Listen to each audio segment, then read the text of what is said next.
We're here. We are live. We are at Charlie's. So here we are. By the way, I'm Wolfman Jeff from Soccer in the South. Adam Roos from SoccerChatt. Alex Fortney from SoccerChatt. A couple other things I've noticed this year I'd like to see improved on is set pieces. And this is not just Red Wolves, but this is USL. And I've seen a lot of dropped opportunities, especially corners, which I'm going to say this on record.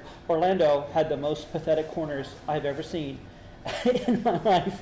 And so it wasn't just called out. And it was like, of course, now on Saturdays and Sundays, we watch our Premier League sides. And so we know, maybe our bar's a little high. I don't know what you're talking about. I've been having to watch Emery ball. We have a lot of the Orlando, here we're going to do a short corner to the guy 3 feet in front of him and have a bad cross and then be left open in the back. So yeah.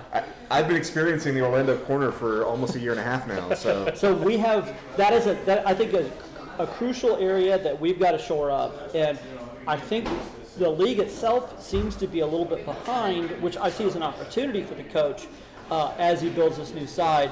If across the board, if we're struggling with set pieces, let's be the side that's not struggling with set pieces. Because here's these things that are set up that would be a perfect opportunity to get that goal in. We just missed so many chances and just not getting. What do you think it was? I think part of it was the kicks were so inconsistent from the corner, but also just other set pieces. I didn't feel like it was planned out. A lot of times, I think it had to do with position. Yeah. So when you look at, and I've brought this up before, but Eamon Zai, when he comes off the bench, runs and doesn't stop, goes right to the right position and gets a goal almost right away, right? Yeah. Right. That same game, I was standing behind them, and he was talking to. Well, not that same game. The next game, he's talking to Mari about being in the right position. What's the point of being where you're at? He's asking him that question. Why are you standing there? What were you expecting to happen? There's no way for the ball to get to you in that spot. And I think that's one of the big issues that we had. And at that point, we were 2/3 of the way through the season. That shouldn't still be happening if you're being coached up correctly. Right. That's not on the player. That's on the coach. This guy does not know enough about what you're wanting to do to be in the right position. 20 games into the season, you've got an issue. And I think that's what you're kind of getting at. So, and that's kind of what Coach has talked about when we've interviewed him and talked about it. He's going to have a plan. When people look at what the Red Wolves do, they're going to expect a certain style. And his players are going to know what that style is. And that style is not just going to be at the first team level. He talks about putting it into from the academy to the two League Two teams on up, having a set style that we play as an organization, and that can only help to create that better situations in both not only set pieces but in build-ups and such where people know where to be. Right, and I think the same thing. You're going to have to expect inconsistency when you're playing at this level. The youth that normally gets brought in, you're going to have guys that are inconsistent in delivering the ball. So it comes down to having that position to making sure that there's 2 or 3 guys so that depending on where the ball is going, they're able to pounce and capitalize on that. And you're looking at an opportunity. We had so many games that were, a draw or a 1-goal loss. That one set piece really can make the difference. Absolutely. And you're talking about a playoff berth, even though Lansing throws the last game of the season. Yeah.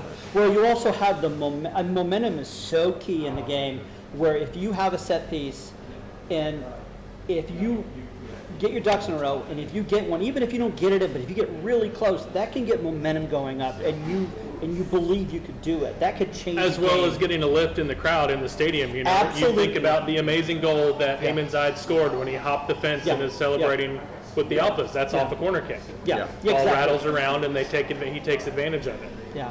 Yep. So that's a thing. It's on my wish list for the coach. Hopefully that's something. The other thing I'd like to see improved, and it has to do with distribution. I mentioned right now I'm very concerned about from the defense, but also pushing it through the middle.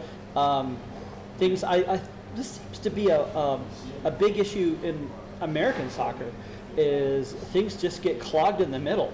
And so I don't know if what are some ways I'd like to see that improve. We have a quality midfielder with Willefi, and then we've got some great pieces there. We just got to I think we could come up with some better ways to get the ball around them. And where, of course, you're going to hear this with a Wolf supporter, wingbacks might be something to look at. So we may have some players, if you've got who can push that up. You can't get it in the middle, you get it right in the side, and you get it right in there. So that's just a thought on that. Anything else on the field you'd like to see changed? Or Are there any wingbacks with Wolves that you could maybe offer as a loan? there's some who have been loaned out. I kind of wouldn't mind getting picked up. I don't know if they would cover their contract. I feel like that'd be a stretch. It would be a stretch. That might be the entire budget for the entire team. Hey, this has been Soccer in the South with Wolfman Jeff and SoccerChatt.